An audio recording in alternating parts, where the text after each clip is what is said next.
Herkese merhabalar sevgili dostlar. Yeni bir videoya hepiniz hoş geldiniz. Biliyorsunuz ama yine de hatırlatmakta fayda görüyorum. Anlatılanlar yatırım tavsiyesi olmayacak sevgili dostlar. Beni dinlerseniz zarara uğrayabilirsiniz. Burada anlatılanlar size uymayabilir. Evet canlar, sizden gelen istekler doğrultusunda videolarımızı yapmaya devam ediyor ve Solana'dan bahsetmek istiyoruz. Trump kazandı. Hayırlı uğurlu olsun arkadaşlar. Tüm kripto camiası, kripto ekosisteminin gözü aydın. Çünkü Trump açık, net bir şekilde kriptoların da başkanı olacağını, kriptoları kayıtsız şartsız destekleyeceğini açıklamıştı. Solana için bunun ne önemi var? Solana'dan bahsediyoruz ama Trump'tan ne konuşuyorsunuz hocam dersiniz. Arkadaşlar Solana'nın da biliyorsunuz ki bir beklentisi var, bir ETF başvuruları var. Solana cephesindeki ETF'lerin Trump'ın başkan seçilmesiyle birlikte önü açılmış oldu. Trump'ın başkanlığı blockchain ekosistemine hayırlı olsun ama en çok da Solana'cılara hayırlı olsun diyebiliriz. Yakın bir zamanda önümüzdeki bir yıl içerisinde sevgili dostlar Solana ETF'inin onaylanmasını bekliyoruz. Nitekim şöyle baktığımızda CoinShares'ın yapmış olduğu raporda da kurumsalların bunu desteklediğini görüyoruz. Kurumsallar öteden beri zaten en çok Bitcoin ve Ethereum alırlar sevgili dostlar. Bitcoin almışlar, Ethereum almışlar, multi asetler var ve Solana tarafına güçlü bir şekilde alım yaptıklarını görüyoruz. Kurumsalların, büyük firmaların, para babalarının. Herkes Solana'ya yönelmiş durumda. Binance'ten, Litecoin'den çok çok daha fazla giriş alıyor Solana. Öte yandan bir başka Solana cephesindeki haberlere baktığımız zaman geçtiğimiz hafta Singapur'da yapmış oldukları duyuruya göre yaklaşık olarak Solana ekosistemde aktif kullanıcı adres sayısının 120 milyon olduğunu görüyoruz. Rekor, böyle bir rekor yok. 120 milyon aktif adres Solana ağında işlem yapıyor. Ne yapıyorlar bunlar? Özellikle Solana ağındaki meme tokenlara yöneliyorlar arkadaşlar. Ben yönelmiyorum ve ben kesinlikle önermiyorum arkadaşlar. Ama ve lakin öyle bir şey ki Solana meme tokenları soluksuz bir şekilde yükseliyor. Yani arada çok kaybedenler var. Kaybettiği zaman da fena kaybediyor. Biraz kumar gibi geliyor bana Solana ağındaki meme tokenlar ama dediğim gibi yani kazananların daha çok olduğu bir kumar salonu gibi bir durum var. Ben girmiyorum. Hani kumara karşıyım. O tip işlere bulaşmadığım için girmiyorum ama girene de bir şey demiyorum. Bir Solana ağındaki meme tokenlar, çıkan meme tokenlar diyelim, birazcık kendilerini gösterdiklerinde, birazcık hani bir şeyler yapmaya başladığında da Binance borsası hemen onları kendi listelemelerine alıyorlar. Nitekim bundan 2-3 gün önce de Ponki'de vadeli tarafta, kaldıraçlı tarafta Ponki neydi? Solana ağında çıkan yeni bir meme token'dı. Meme token'ı kendi kaldıraçlı tarafında destekleme, yayınlama kararı aldı. Bunlar hep Solana'nın daha hızlı, daha güçlü büyümesine sebep oluyor.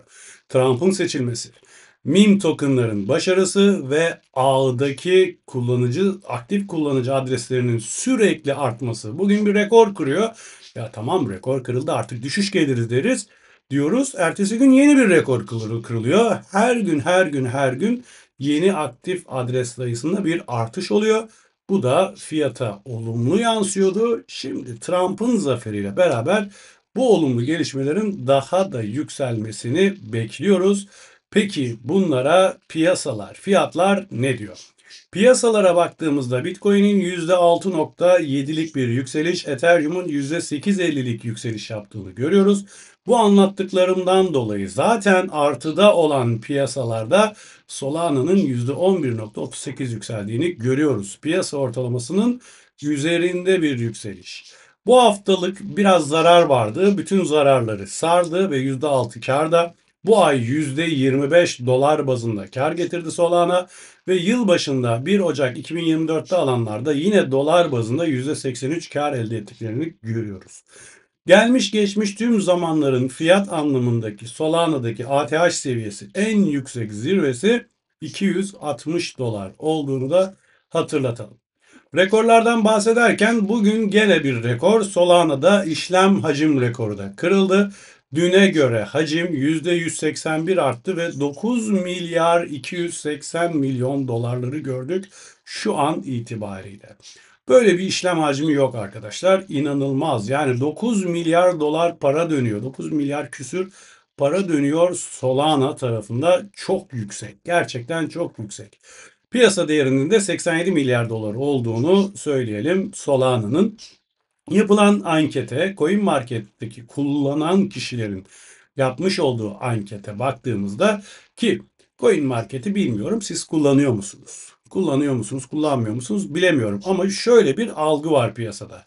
Bir kişi CoinMarketCap'i kullanıyorsa bu işten birazcık anlıyor demektir. Birazcık mürekkep yalamış kriptolardan anlıyor demektir arkadaşlar.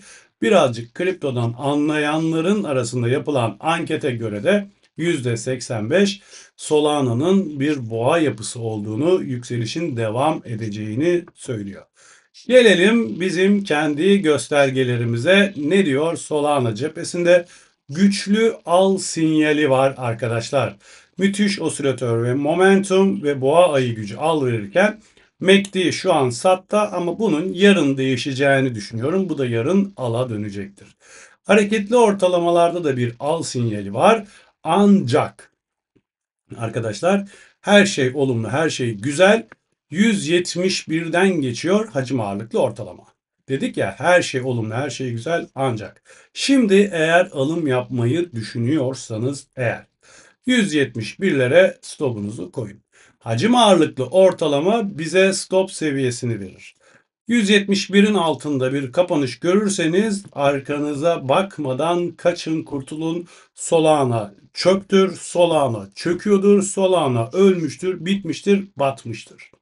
Ama ve lakin 171'in üzerinde kaldığımız müddetçe ana yön yukarı, düşüşler, geri çekilmeler alım fırsatıdır arkadaşlar. Şu an yukarıdayız. Düşüşler alım fırsatı diyebiliriz. Evet, yapmış olduğumuz analizlere baktığımızda da şu an 12 saatlik tarafında da Solana'da da bir buy sinyali vardır. Henüz daha ikinci mumdur.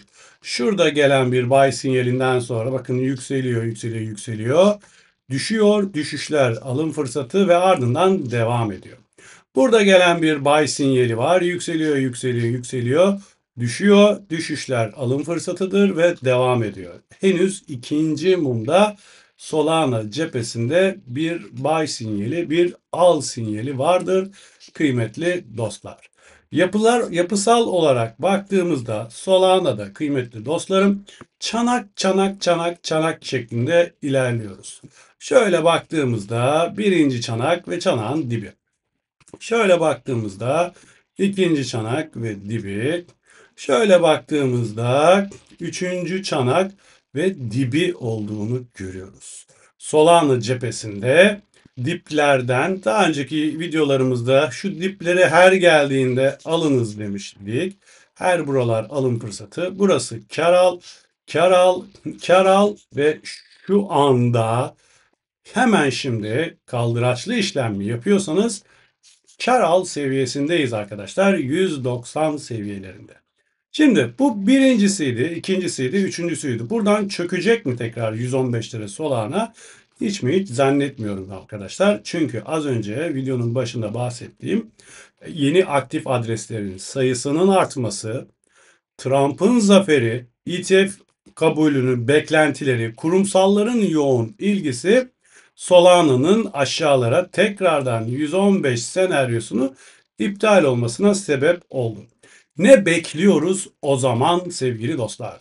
Solana cephesi uçtu gitti. Solana çok güzel yükseldi 191'lere. Solana'da düşüşler alım fırsatı. Bu düşüşü hatta şöyle yapalım müsaadenizle birazcık daha şöyle yapalım. Solana'da hemen şunları da bir alalım. Burası diptir sevgili dostlar. Şurası diptir. Öyle değil midir? Diptir. Bir üst diptir. Bir üst diptir. Dipleri birleştiriyoruz sadece. Ve Solana arkadaşlar bu diplerden sonra ne kadar yükselirse yükselsin Buraya bir geri çekilme yaşadığını görüyoruz. Ne kadar yükselirse yükselsin bu çizgiye, çizdiğimiz çizgiye geri çekildiğini görüyoruz. Ne kadar yükselirse yükselsin çizdiğimiz çizgiye geri çekildiğini görüyoruz. Ne kadar yükselirse yükselsin şu çizgiye geri dönmesini bekliyoruz. Yani 175'ler. Solana'yı 175'te görürseniz sevgili dostlar, ola ki bu Solana yolunu şaşırır da 175'lere inerse yatırım tavsiyesi değildir. Ben kendi yapacağımı söylüyorum. Siz yapmayabilirsiniz. Yaptığınızda zarara uğradınız, karışmam. Çok güzel bir alım fırsatıdır. 175 seviyeleri sevgili dostlar benim açımdan. Peki ya sonra arkadaşlar? Ne dedik zaten? 175'lerden alınır. Ola ki 171'in altında bir kapanış görürsek zaten Solana çöküyor, ölüyor, bitiyor dedik. Bunu da hazır lafısı gelmişken söyleyelim. Dirençler bu sefer 191'in kırılacağını düşünüyoruz, inanıyoruz arkadaşlar. Şu artık çanakların artık dönemi bitti. Bizi bayağıdır oyaladılar. Bayağı bir sıktılar. Yok FED kararı, yok faiz kararı, yok şu kararı, yok bu kararı diyerekten Solana'nın 175'lere çekilmesini bekliyoruz. 175'lerden aldığımız Solana'ları bir sonraki direnç daha önceki tüm zamanların rekoru 260 dolarlara taşımasını bekliyoruz. 260'tan sonraki direnç 410, sonrası 656, sonrası da boğa hedefimiz Solana'da 1000 dolar arkadaşlar. 1000 dolara geldiğimizde Solana'da elimizi uzatırız. İlk kim öperse ona satarız. Bütün anlattıklarımın özeti sevgili dostlar. Solana'da bir geri çekilme bekliyoruz. Bu geri çekilme bir alım fırsatıdır. Ana yön yukarı, önü aydınlıktır. Twitter'dan beni takip etmeyi, TikTok'tan takip etmeyi, Telegram'dan takip etmeyi unutmayın. Ama en önemlisi kendinize çok iyi bakın. Allah'a ısmarladık.